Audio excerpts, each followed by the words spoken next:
Is Kim Jong-un an assassination target? South Korea wants you to think he is.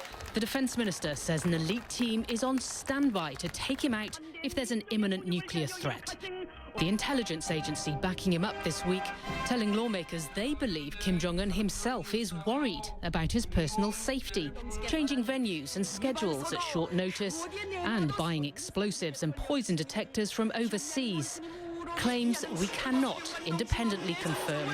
But some question whether South Korea could even get close to the North Korean leader.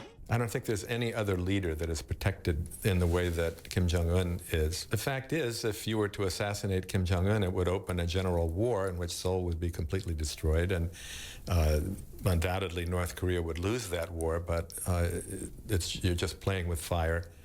Kang Myon-do says he believes the threat to Kim Jong-un is far closer to home. The son-in-law of a former prime minister of North Korea, Kang says he has contact with some of the elites still in Pyongyang, despite defecting 2 decades ago. Since Kim Jong-un keeps killing many of the high class, he tells me they don't trust him. There's a real possibility someone could assassinate him to save their own life.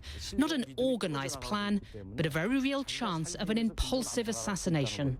Kang claims he recently met a member of the elite who still lives in North Korea in a third country, who confirmed the threat of an inside job is credible.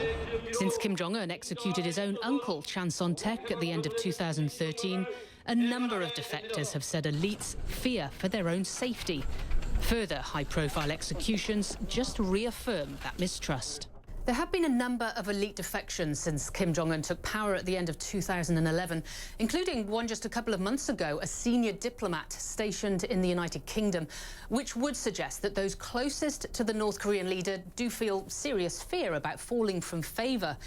South Korean intelligence officials estimate that so far this year, Kim Jong-un has ordered the public execution of 64 people.